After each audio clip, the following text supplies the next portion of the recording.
Thank you very much. Okay, so yeah, Brian isn't able to be with us today, but he has been going to the Basingstoke bus and doing quite a bit of work there on some of the electrics, installing sockets and circuits, etc. And he sent a little write-up of what he's been doing for me to update you on. So Brian said he's been to the bus on numerous occasions, fitting various power sockets and trunking and wiring them up. The electric system is complicated by the fact there is on a single 13 amp supply, which means there's a limit to how many high-powered devices can be used at a given time. To overcome this limitation, Mike from the Basingstoke bus has designed a clever box of tricks that will switch off the kettle and switch on the dust extractor when the power tools are being used. So that switches over automatically, and it switches off a water heater if the kettle is turned on. So it all sounds quite quite well organized, but probably quite complicated. So Brian says this has meant lots of individual wires, and he's also drawn up a circuit diagram so people in the future can see what has been done, which is really, really good. He said, one lesson I've learned, and I think it's important to remember when we start our own shed development, is the need for planning, project management and communication. Now, I gather this is a bit of a problem with the bus group. So I did attend one of their regular catch-up meetings, and my initial impression was it was a bit disorganized as well, that there seemed to be a bit of tugging in different directions from different people. And I think Brian's come across that as well. So he carries on to say he spent a considerable part of his time redoing stuff that they'd already done because of bad planning and communication. E.g., double sockets had been fitted between the seats, but they'd failed to take account of the fact that when the tables would be fitted, the sockets would be under the tables and difficult to access. I couldn't just move the double sockets above the table height because of the windows. So they had to buy single sockets and single boxes for me to fit. And the guy that did the original wiring was quite naturally a bit upset that he'd wasted his time because he'd been given the wrong instructions. And there are other examples which he says he won't bore us with. He says he's not trying to blame anyone, but just wanted to try and make sure that when we start installing anything in a shed or planning anything, that we think it through and do a bit of planning and project management on it, which is always a good idea, I think. I went down to the bus on Monday as well because Brian has said that I think sent the email out a while ago looking for people to do some woodworking to make up some trays in effect to hold all the power tools and battery chargers and things in place in the cupboards so it doesn't all crash around when the bus is moving. So if I try to share my screen with you. So I went up there and did some measuring up. So I've made one tray which will accommodate a 6-port battery charger and some individual battery chargers and batteries and things. So I've got another one to make up which will hold some power tools, battery power tools as well. So when I get that finished, I'll take those back to the bus and put them on place. So that will help them out a bit as well. And Dave, do you want to give us an update, Dave Hayward, an update on how you're getting on with the bus driver training or policy or whatever you're doing?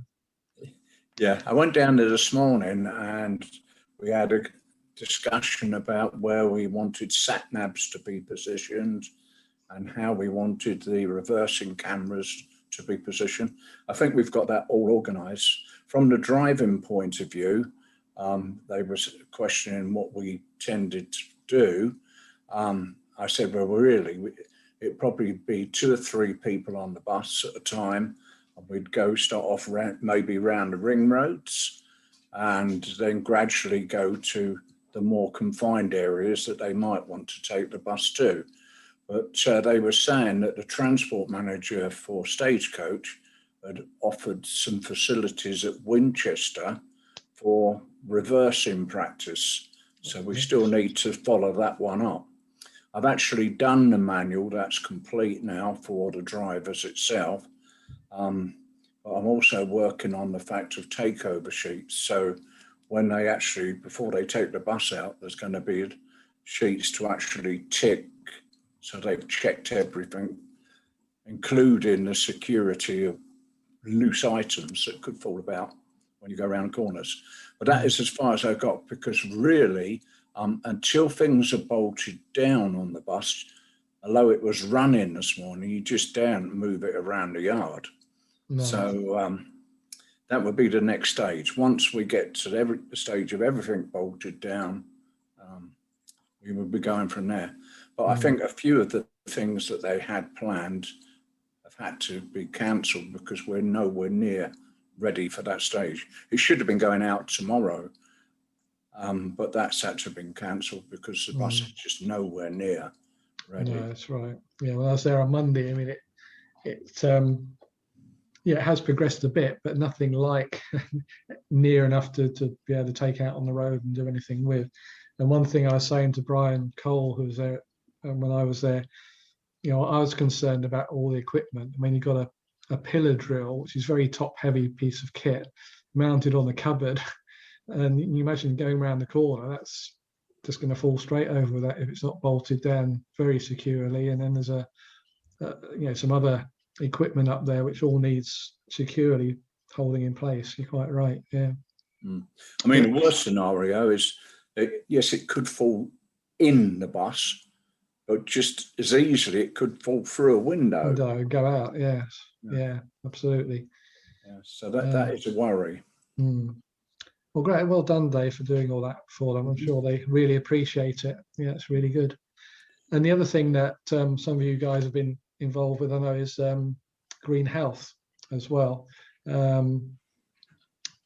I did email Mark McDonald last night because Dave Allen mentioned there's this possible project at the maternity hospital in Basingstoke. They wanted some raised planters. So having a chat with Dave about it yesterday, got a better idea of what they're thinking of. So I emailed Mark McDonald to pick his brains about the depth of soil that Dave and I were talking about. Would that be sufficient depth for growing herbs in, that sort of thing? What would be the best construction in terms of a base that wouldn't rot away too quickly, but would allow some drainage so it doesn't get waterlogged, but on the other hand wouldn't dry out too quickly, and et cetera, et cetera. So he said one of his guys had got something he thought was fairly similar in his garden, so he'd have a chat with him and come back to us with some ideas, which is good. And linked in with that, as I was saying just before all of you joined, Mark Ward, had a chat with insurance broker to try and get some insurance in place, because if we're going to do any work, we need certainly public liability insurance. If we're going to make something for somebody else, product liability insurance. We probably want to cover our volunteers. It's a bit of a misnomer, but it's employers' liability insurance as well. So the broker's going to start working on that. We've got a bit more information to send him, but he's going to start working on that and come back with some quotes, give us some idea of what sort of cost it's going to be. And also he's going to look into the type of building that insurers may have concerns about or otherwise, because we're saying we don't know what sort of shed we might have. It could be what's classed as an anti-vandal unit, which is basically a converted steel shipping container with steel shutters over the windows, etc., which I thought would have been a better option from the insurance point of view, but the broker seemed to think they might be more concerned about that sort of unit because of fire or something. So anyway, he's going to look into that for us and give us some idea.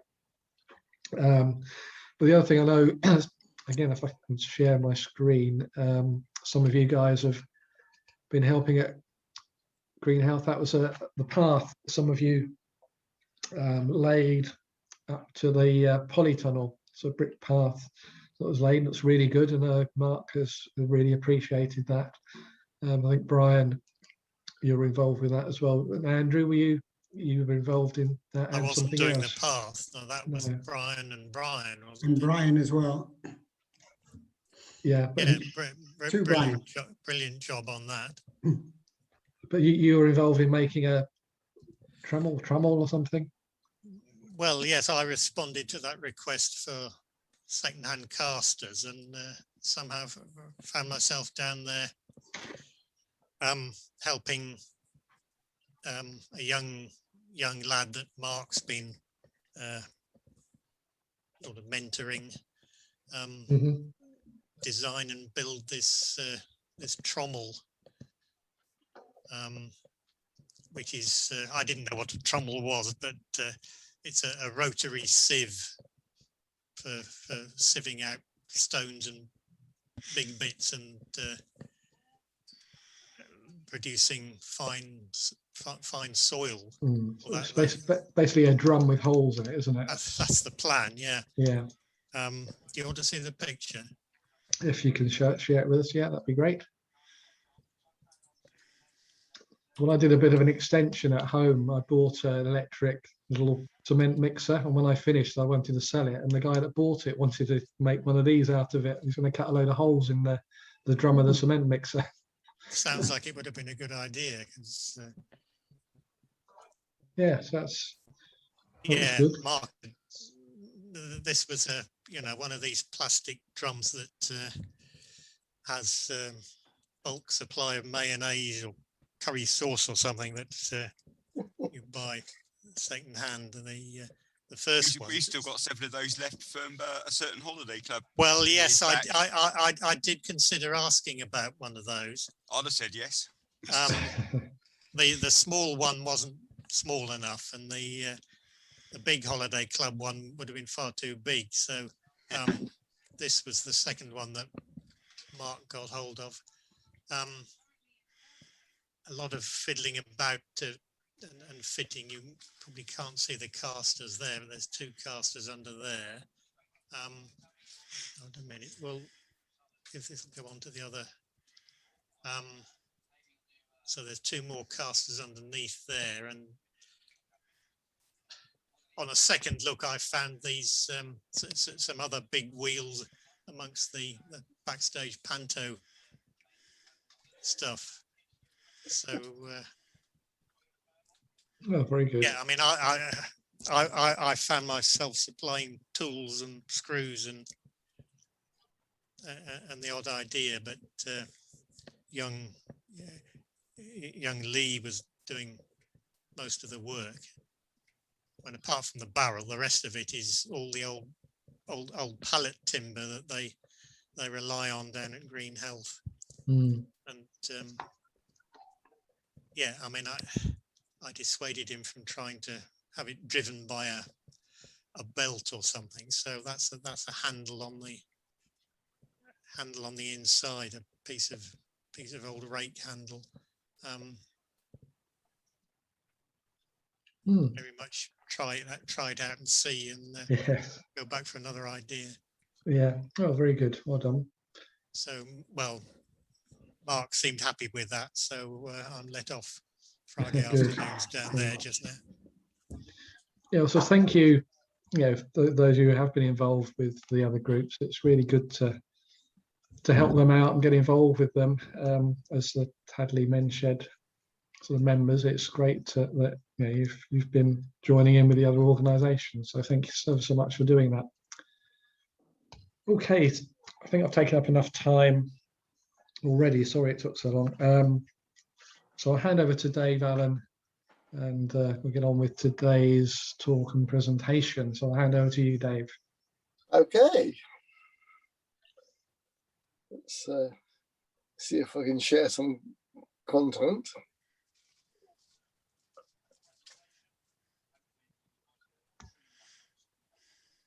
Maybe it'll work, maybe it won't. Who knows?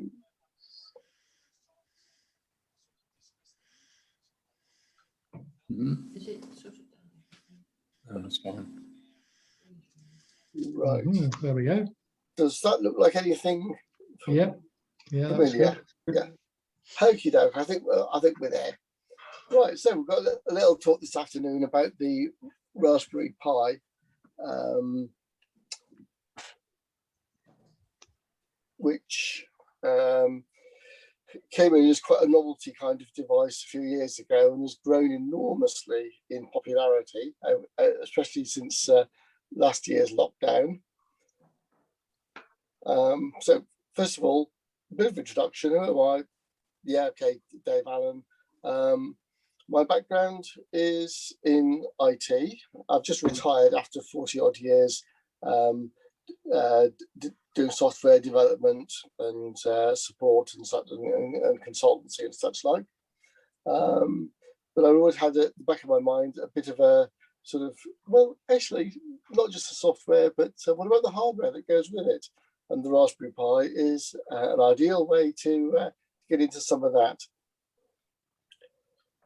So you always have to start off this kind of talk with a joke. So this just gets it out of the way. Very weak joke. The Raspberry Pi is not a slice of Raspberry Pi.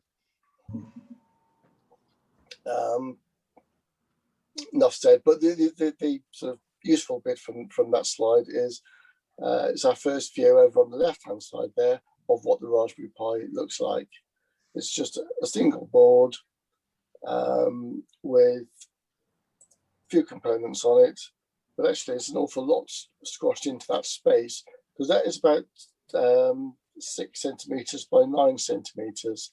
So it's just a little bit bigger in footprint, just a bit bigger than a credit card.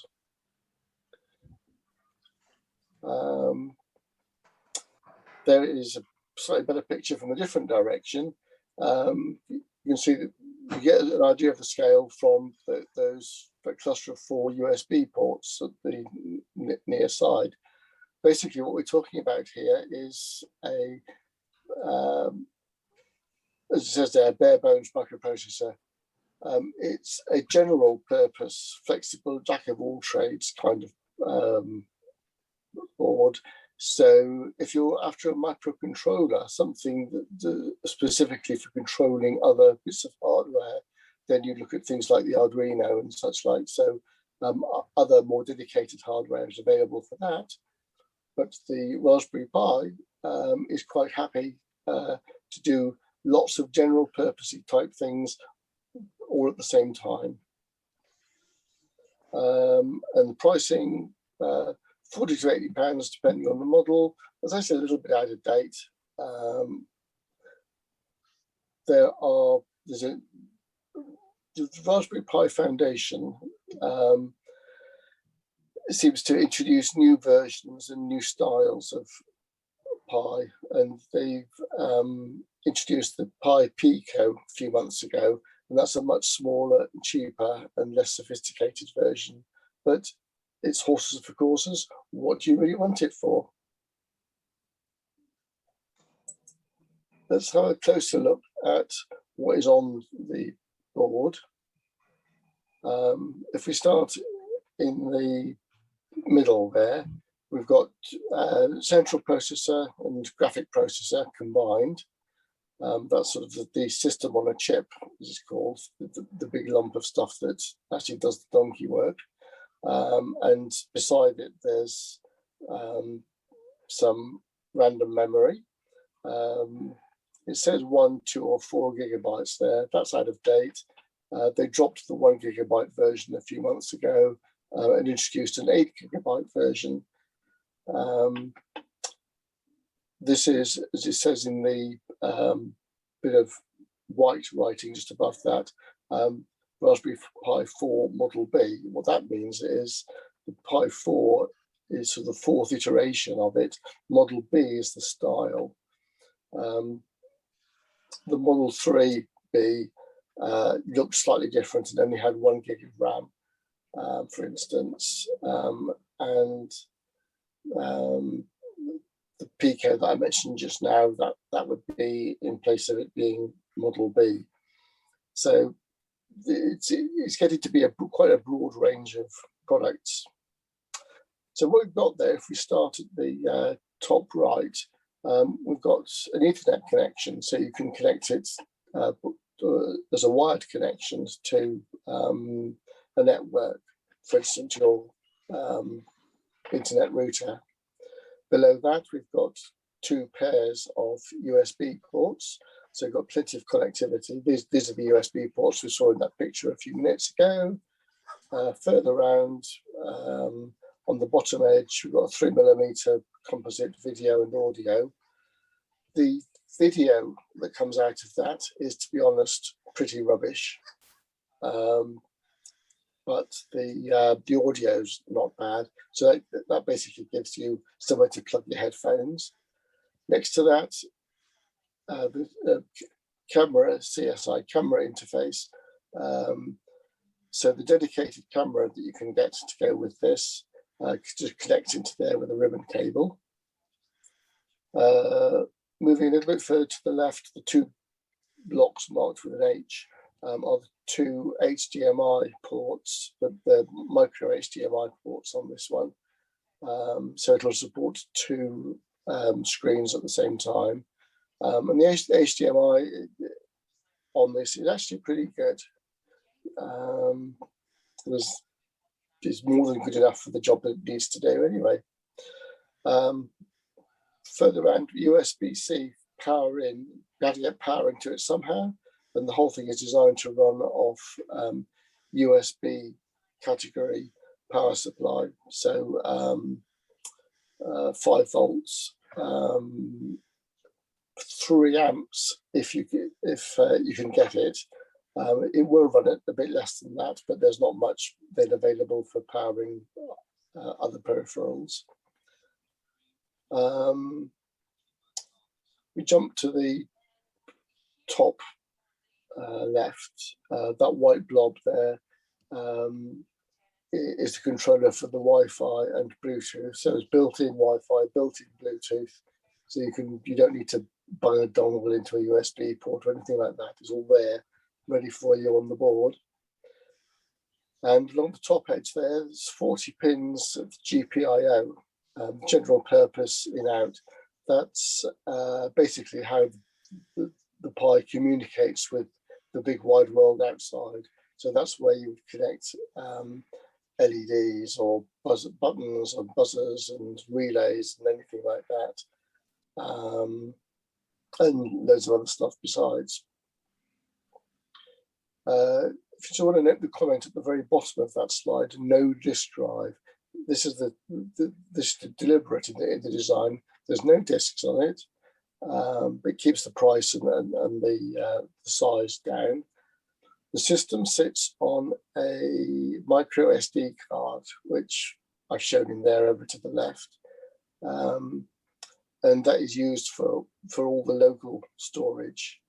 Although there's nothing to stop you doing what I've actually done at home on one of my systems here, which is plugging a whole load of USB disk drives, basically stuff that I nicked off some scrap Apple laptops a while ago. So I've got about 1 terabyte of disk capacity attached to a USB port, which creaks a bit sometimes, but it works most of the time quite happily. The things that we do need to add into that to make a usable system could be a monitor, could be a keyboard, could be a mouse, or whatever pointing device you want. And as I said, the external disk drives. I say that it could be monitor, keyboard, and mouse because you can quite happily run run the device headless. So just that bare device without anything else attached to it. By connecting to it through using the Wi-Fi connection that is built in, and so using the monitor and keyboard and mouse that's on another device. I often do that with some of mine, either between 2 Pis or from an iPad or such like.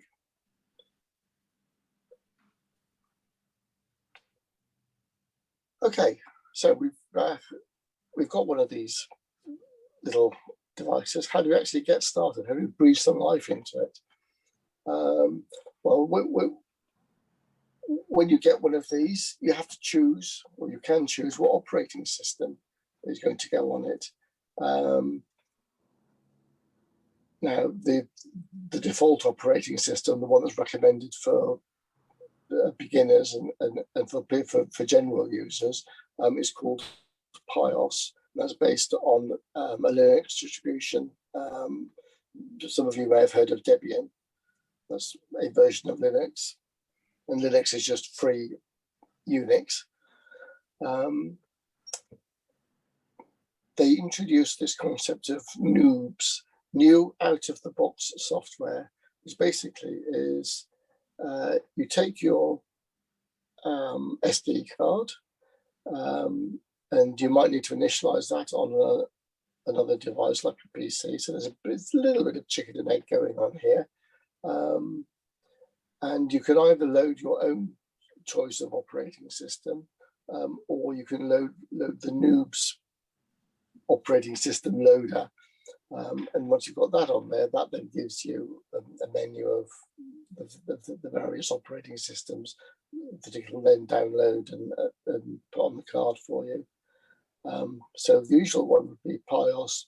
There are all sorts of others. I mentioned Lacquer there because we'll have another mention of that later on. That's a fun one, that is. So if you come down to PiOS, and we've chosen that as the operating system, it's a good choice for most purposes. What does that actually give us? Well, it gives us the Unix kernel, the Linux kernel, so the core operating system. It gives us the shell, so the way for us as humans to interact with it and make it do things. It gives us all the tools and utilities for handling disks or SD cards or stuff like that. And it gives us an X11 desktop environment. So as in the picture on that screen, basically it almost allowed it to work as a PC. We'll see some of that later. In fact, we'll see a little bit of it now. In fact, I've forgotten about this one. Yeah, what can PiOS do for us? Well, if you want to do something with a PC, it might be in the old days when people had to pay for Microsoft software, for Microsoft Office, for instance, instead of Word or Excel or whatever.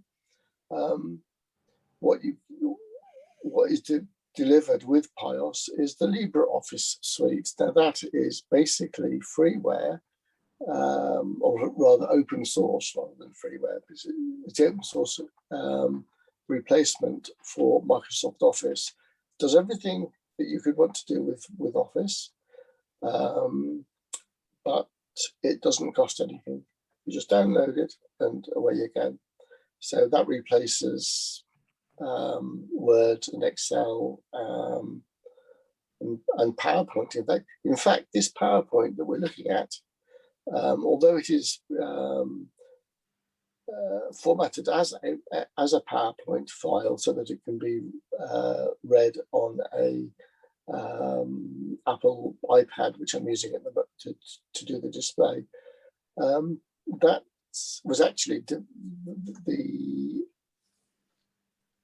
presentation was developed in LibreOffice, actually on a Pi, just for the hell of it. So that's pretty powerful, man. You can replace the whole of Microsoft Office with something that you get for free. There's also the web browser, that's all built in. It's called Chromium because it's the open source core of Google Chrome. So again, it's free. Again, it's tried, tested, and well supported. It does the job. It does exactly what it's meant to, but it doesn't have all the extra proprietary bits that Google Chrome has. The Google Chrome has. And I would get confused between Chrome and Chromium. What else is there? There's an email client, pretty basic, but it does the job. There's a media player. There's development environments for Python, which is a simple scripting language, and for Java, which is a slightly more sophisticated language. There's games built in, and all the other kind of things that you would expect to see on a user computer environment. So this is the kind of thing that sets the Raspberry Pi apart from microcontrollers like Arduino. So the Pi is more of a general piece of kit. We mentioned Python just now. That's a little scripting language. So there's the very simple, the example that's normally used if anyone's ever been on a programming course is to write a program in whatever language you're learning that actually displays or prints out "Hello World." Well, I don't know where that came from, but I suspect it was from Microsoft about 1 million years ago. So that bit of code there in that window over on the right-hand side, I don't know if you can read it. It says "Hello Tuddlyman Shed." And that's all it is. It's a simple one-liner, but that's Python sitting in one of those IDEs. Python, I was amused to learn. It was named after Monty Python's Flying Circus, even though the symbol for Python is actually the snake. It's two things I found. One is it's simple enough for a beginner to learn. I didn't find that personally, but my son did when he tried to teach himself Python. And he's actually better at it now than I am. And in fact, if you look around, you find that the big tech companies like Google and Facebook, there are large chunks of the Google and Facebook web interfaces, the bits that we actually use as general users. A lot of that is written in Python to a much more sophisticated level than that example, but hey, you don't knock it. The other component that we're interested in is the GPIO, the general purpose input output. So that's that stack of 40 little pins sticking up that we saw in that first picture. That's how we the Pi interacts with the real world. And that is such an important and such a useful part of this, of the Raspberry Pi, that you don't get on PCs and that kind of stuff.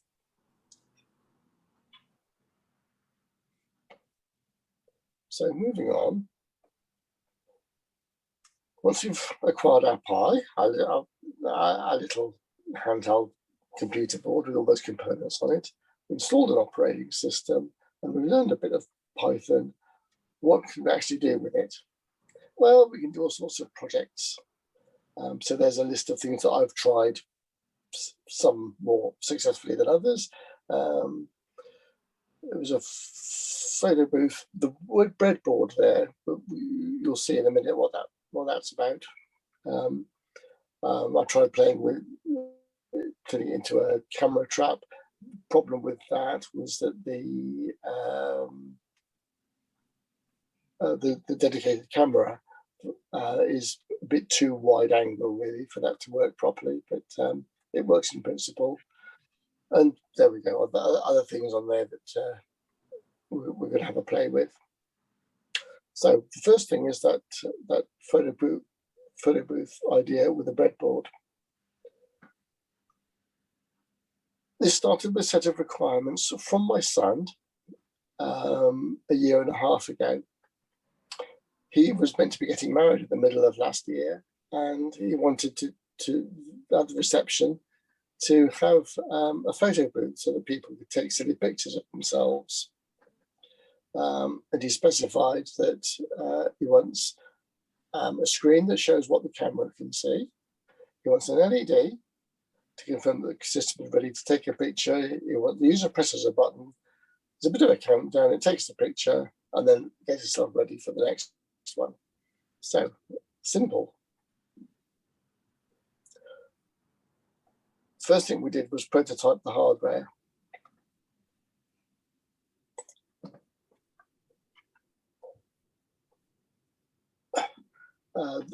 The camera is attached to the Pi board by that white ribbon cable. So if you think back to that first picture that we had that showed what was on the board, there was that connector for the CSI, the camera system interface. That's what that's about. At the other end of that ribbon is the camera. And the multicolored big ribbon cable is actually taking all 40 pins from the GPIO header and spreading it out on the breadboard. So what's the breadboard? It's that white plastic thing in the bottom picture, which allows you to plug in to attach without soldering or anything like that. LEDs, resistors, buttons, any other components that you want to, and just plug them in together, maybe with connecting wires, so that you can play and develop hardware. Does it work? Doesn't it? But without having to solder stuff or make permanent connections and then unmake permanent connections and find that you're causing problems like that. So it gives you a sort of a fairly safe playground in which to work.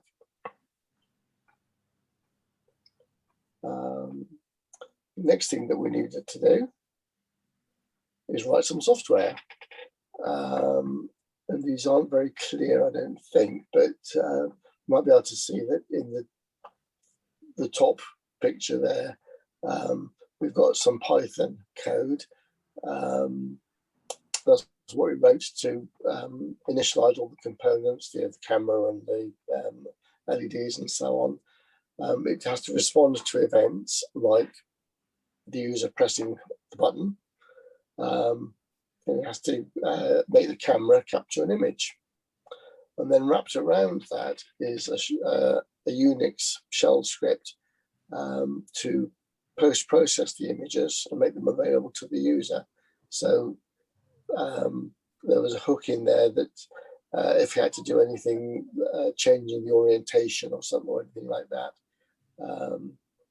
that's where code could go for that. And also, how do we make it available to the user? We've got an image file sitting on the Raspberry Pi in the Photobooth. Where do we want that to go? Do we want it to get emailed to the user? In which case, how do we capture the email address? Do we want it to go to a website? Which is what I prefer to do. Make it go to a website, and then the user could log into that and download his own photograph. Now, this was all well and good, and we tested it, and we've got the whole rig there. It's a test rig. It's wires all over the place, but it works. It's with just the ugly bug in the picture on the right. Unfortunately, by this time, we were at March last year.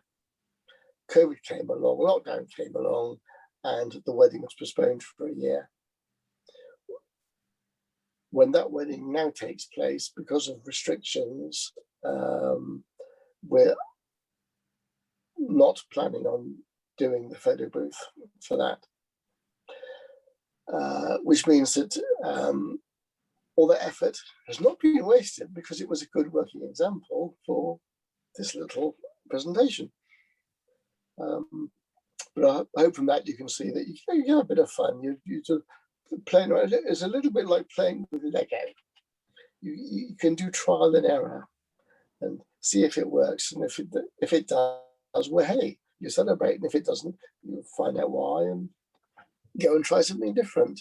But eventually, you can make it work.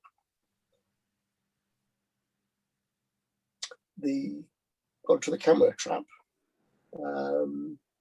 In the third picture along, you can see the front of a plastic box.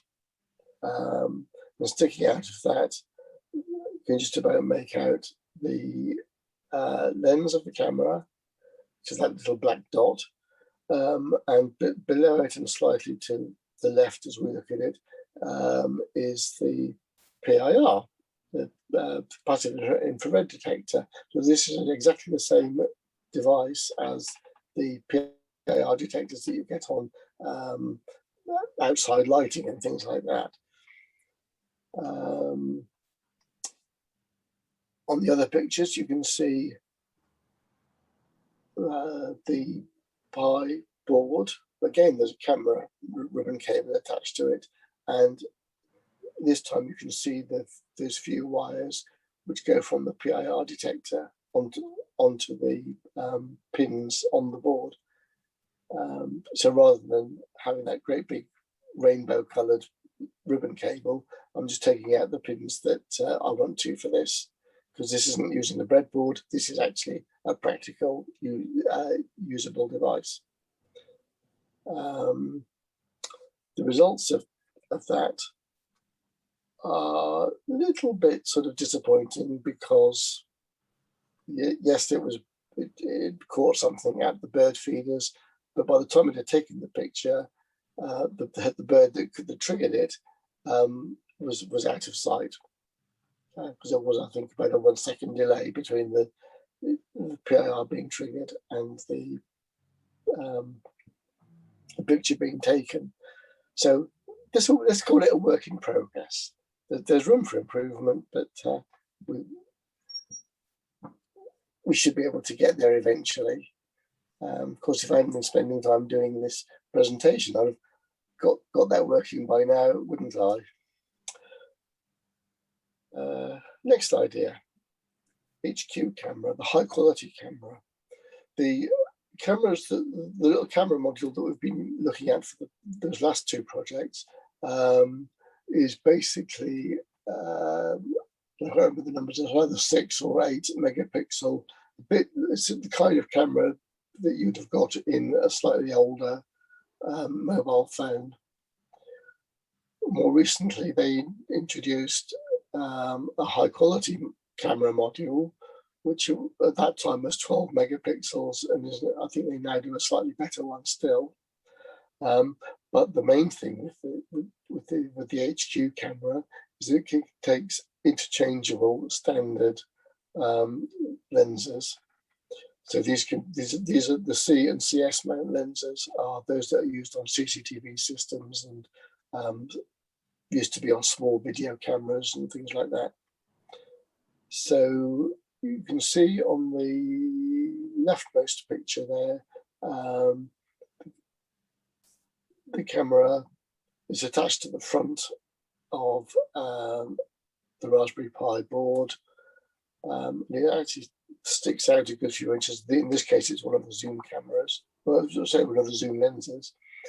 The second picture is the back of the board. So that's sort of the user's eye view of it. And again, we've got ribbon cable and a couple of other cables attached to it. I haven't put any boxing around it because otherwise you wouldn't be able to see what was there. But that zoom camera, the zoom lens rather, at its widest, there's a huge amount of barrel distortion. But it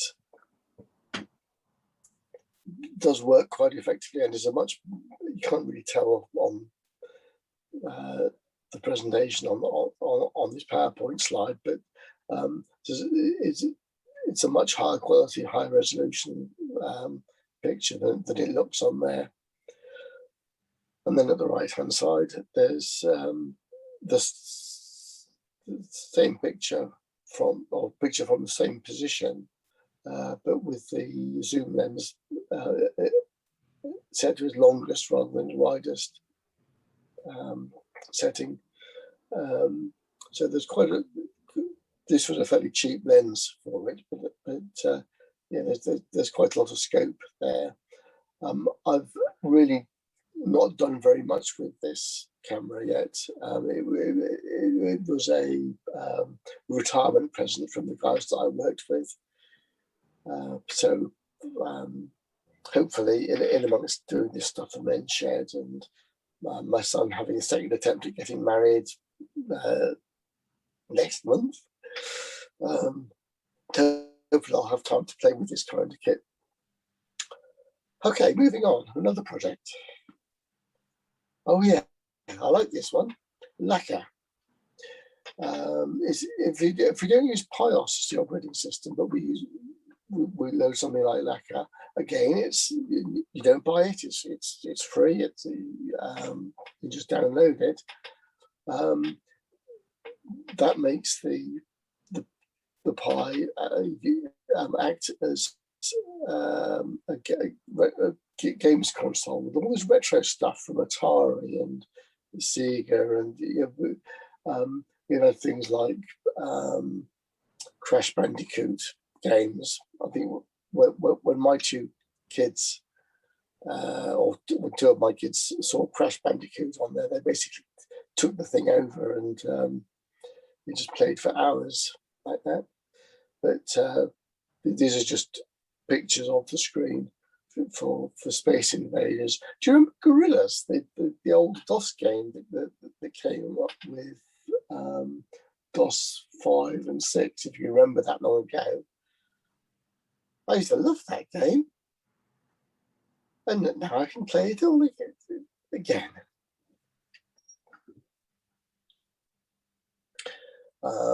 The other one there, Crystal Caves, was a favourite of my wife's a good 2 years ago, and if she wanted to, she could now play the whole suite of games again. But don't tell her, otherwise I'll never get anywhere near the Pi. Okay, more serious stuff. A popular Pi project for users making an audio jukebox. So you bundle the Pi and possibly a display to show what's going on, and a great disk drive or a solid state drive. And you bundle them together, and you've got yourself an audio jukebox. You download all your CDs onto it, and then you can just play them.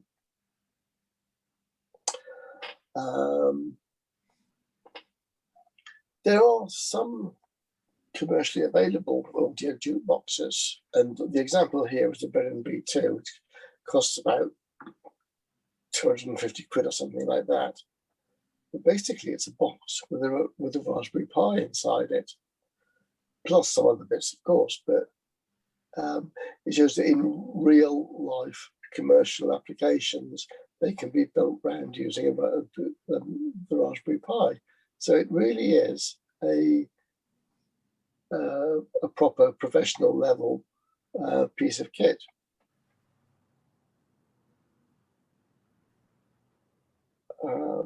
Let's just move on. I'm just conscious of the time that we're getting nearer to 3 o'clock. That last screen there shouldn't have been there. I'm sorry, I meant to have taken that one out. The last thing really, the last project, is to use the Raspberry Pi as a PC. I've been using a Pi as my PC for over a year, and I've only found one thing that I wanted it to do that it couldn't do. It gives me a full-size desktop. It gives me, as we mentioned before, there's a web browser. I haven't showed the email side of things. On the bottom line there's the Python development environment. The close-up in the middle of the bottom row there is the menu system, so part and parcel of the desktop. But that shows what the LibreOffice. So this is the instead of using Microsoft Office and paying for it, you download LibreOffice and you put all the various, was it 1, 2, 3, 4, 5, 6. There's 6 different Microsoft programs, all effectively duplicated in one piece of software. And over at the bottom right there is a bit of a document. Actually, a bit of one of the Tadley Menshed documents.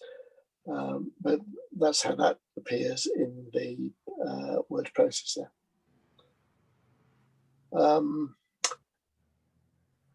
I mentioned that there was a bit that it wouldn't do, and unfortunately, that is the zoom.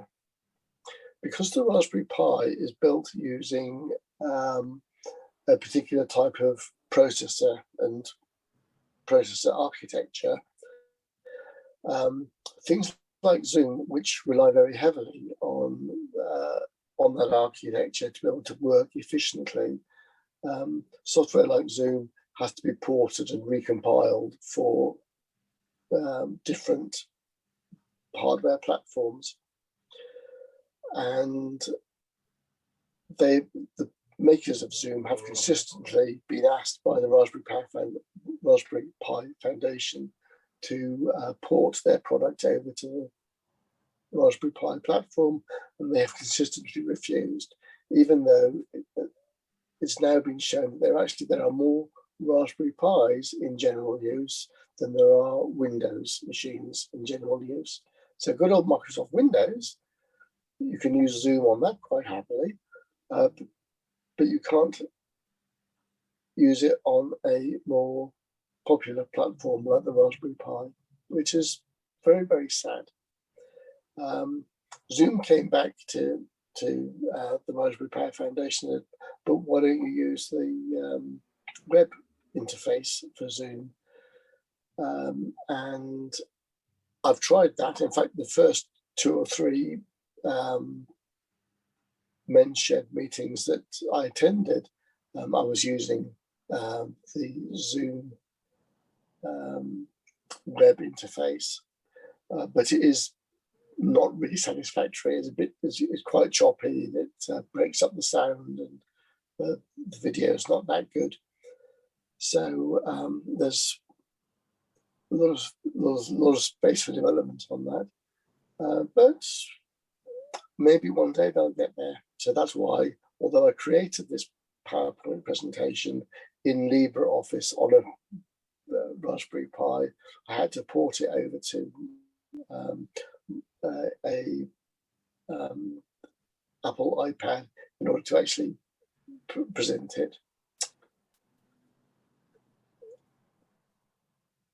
We're almost at the end. There is just one final comment I'd like to make, and as I mentioned the term open source software. Open source software, as opposed to freeware, which is a sort of out of date and now meaningless term, open source software is where proper professional level source code is freely available to the public. So it's the public, as in working professional developers or retired developers like me, can get involved, and they say, well, we've got this idea. Adobe Photoshop, for instance, is incredibly expensive, and people that work that exist in the Linux type of environment don't want to pay for software, but they recognise that someone has to pay for it. So they tend to get paid for by donation or by support.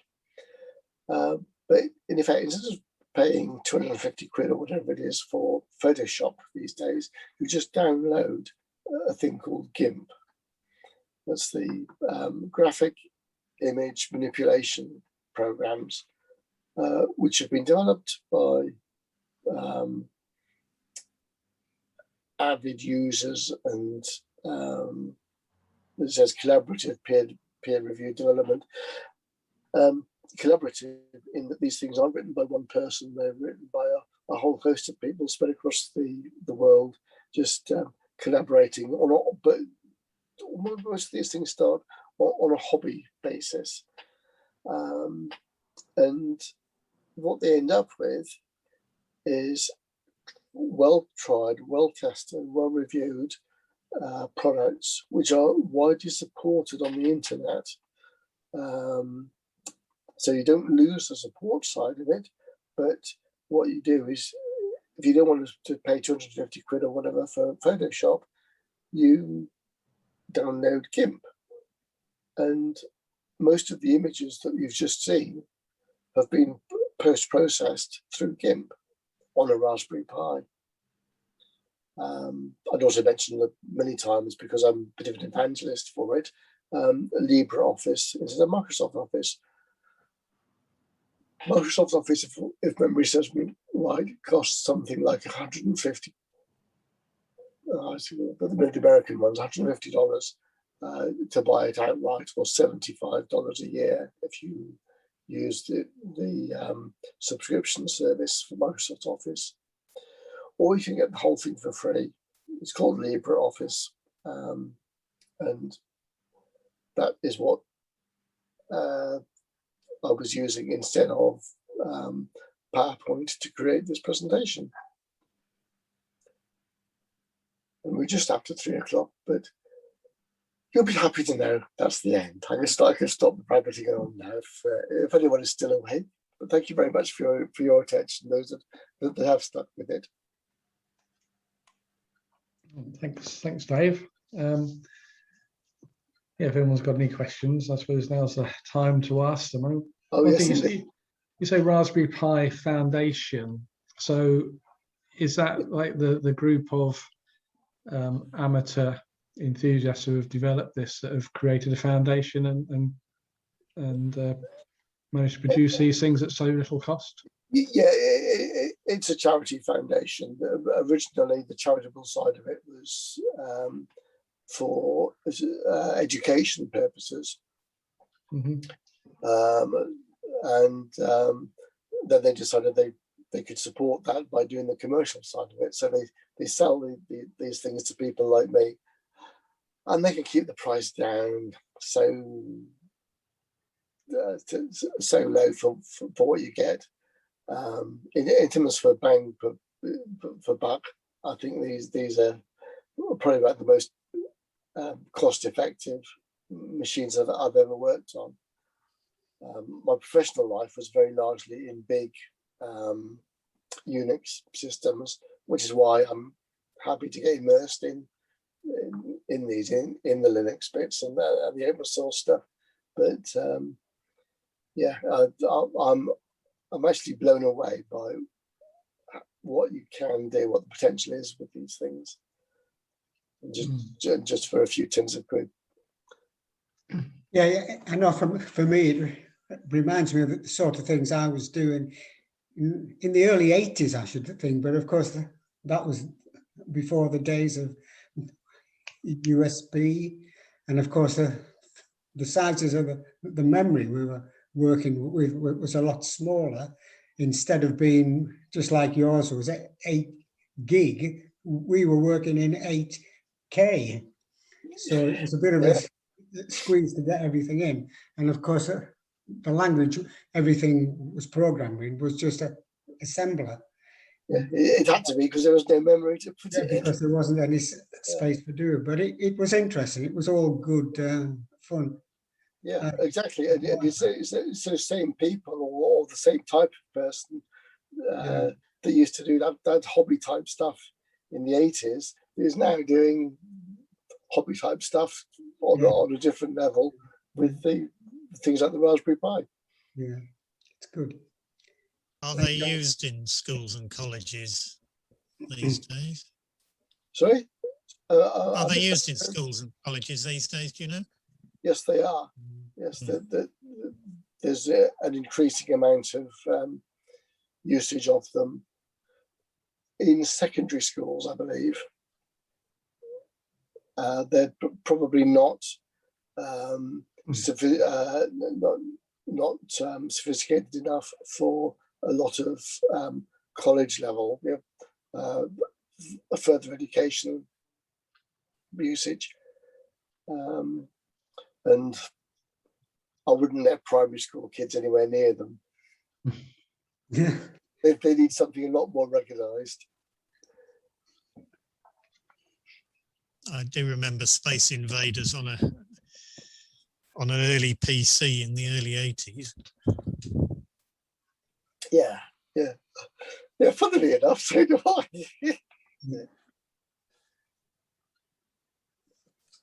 Dave, I looked at Raspberry Pi a few years ago and thought I'd like to have a little play with it. But the thing that put me off was doing any programming. It's tens of years ago since I did any programming. And I came to the conclusion that there was a huge learning curve getting into Python or anything like that. And I really didn't want to devote that amount of time to it. So how much is available that you can buy various modules sort of off the shelf and just plug them together without getting into the programming side of it? That's a good question, that.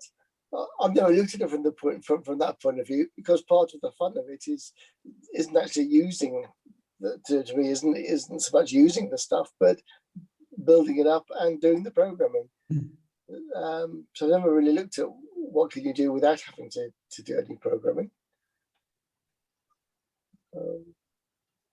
Nice, interesting question. I'm a bit defeat on that one, to be honest.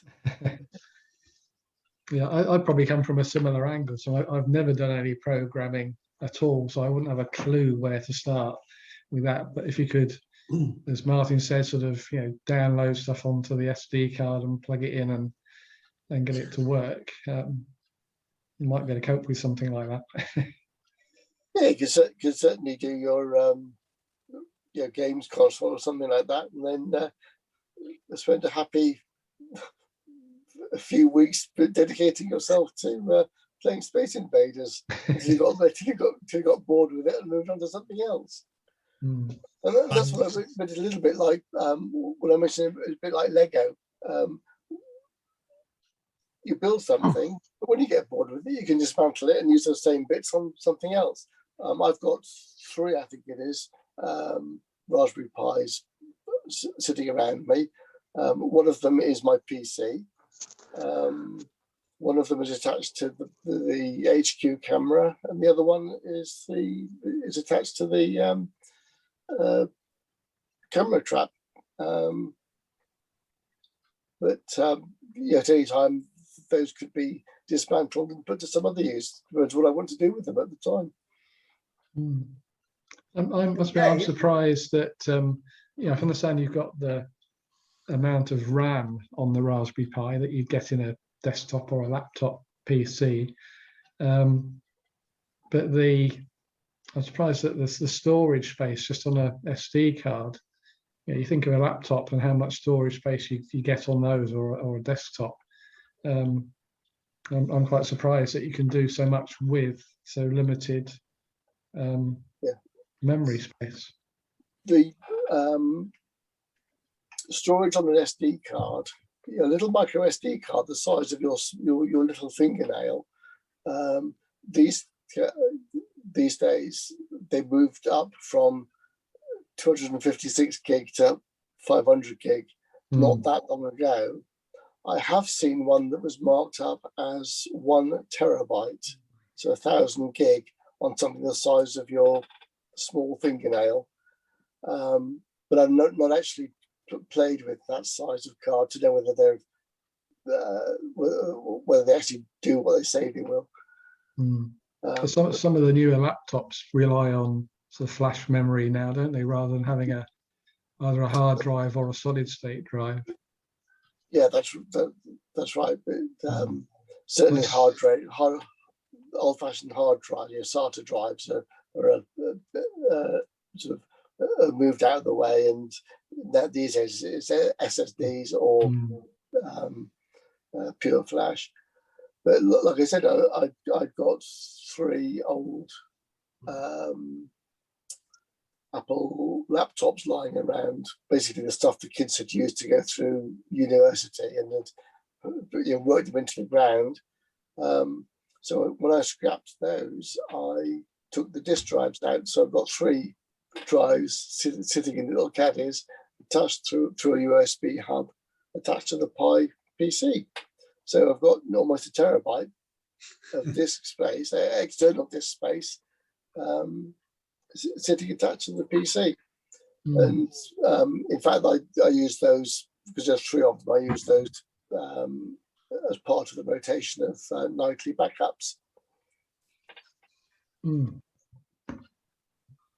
As you say, it's amazing what you can do so cheaply, not so much of the Pi, but I was given an old Windows laptop a few years ago. The hard drive had failed. The people hadn't got any of the restore software for it, and we're just going to chuck the thing in the bin. So I took it on, worked out quite quickly. It was still workable condition.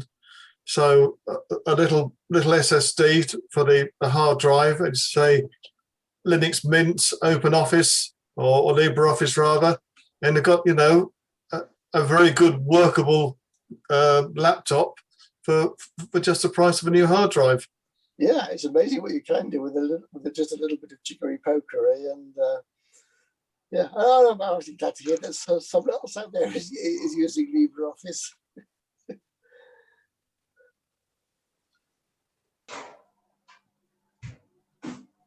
Dave, so have you found anything that you aren't able to do with the free version of Office as you are able to do with the Microsoft one?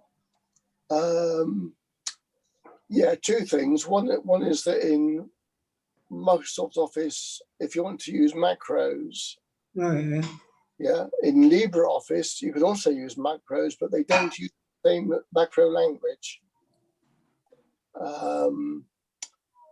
So you'd have to rewrite macros if you're porting from Microsoft to LibreOffice or vice versa. And on a related note, if you've got an application that's written in VBA, the application language in Microsoft, then there's, to the best of my knowledge, there's no equivalent of that in LibreOffice at all. But those 2 issues aside, I've not found anything that I'd want to do in Microsoft, which I couldn't do in LibreOffice. Oh, good. That sounds good. And the other thing, obviously, is that LibreOffice, because they are interoperable in terms of file formats, so you either write something like I wrote this presentation in LibreOffice, but actually wrote it in PowerPoint format. What I could have done is written it in the format that LibreOffice uses natively, and then exported at the end. But I wanted to keep it going in PowerPoint format all the time, because I knew I'd be using it as PowerPoint at the end of the day. So yeah, it's the same thing applies to Word documents and Excel. In LibreOffice, I tend to use them in the Microsoft format if they're going to have to be seen by, read by someone else on another machine, someone who's not sort of as yet enlightened enough to use LibreOffice.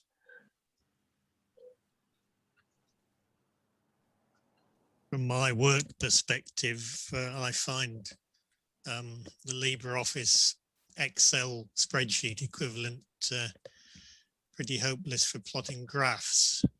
I mean, Excel isn't all that good, but LibreOffice isn't, I find, isn't much good for plotting graphs of technical stuff. But right, I can't comment. I've never tried.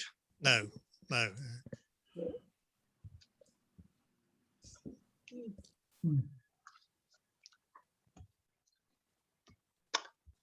I think everyone's probably run out of questions by the sound of it. So thanks very much, Dave, for that. It was yeah, it's interesting. Certainly nothing I knew anything about, and all interesting stuff. Just need more time on my hands to be able to play with these things. That's the problem. Not enough time.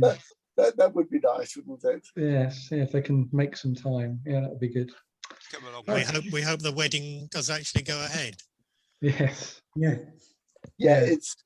that is going to go ahead, irrespective. No matter what happens, they're going to get it done this time round. Yeah. Good. Good. Okay. We've told them they're not delaying another year. Great. Okay. All done. So just to say, our next meeting will be the 25th of June, Friday, where we're going to have Mark Ward's son, Chris Ward, will be. He's a Cambridge graduate, clever lad. He's going to be talking to us about gyrocopters, I believe. So I'm not quite sure what sort of element of gyrocopters, because I don't think he's got one as far as I know, or flown one, I don't know, but maybe into the how they operate and the technical side of them, maybe. So that's the 25th of June. And then the meeting after that, the 9th of July, I'm proposing, if you remember seeing the email, that we actually meet face to face. We'll see what happens in the next few weeks. Sounds like maybe the way things are restricted at the moment won't be changing for 3 or 4 weeks after the 21st. But yeah, we'll see a bit nearer the time if we can actually meet up at Tadley Church, Tadley URC. Get spread out through the garden, Paul. Yeah, we can be outside or something and actually meet face to face, and perhaps have a chat about a few things about the future of the shed and the direction it wants to go, and that sort of thing. Be good to have a general discussion about things like that, and move things forward a bit. So thank you everybody for joining today. Good to see you all. And Paul, if I can just comment just on getting together. About a week ago, I was on another Zoom call where one of the attendees had just come off a Reading Men's Shed Zoom call, and they had just run their first hybrid meeting.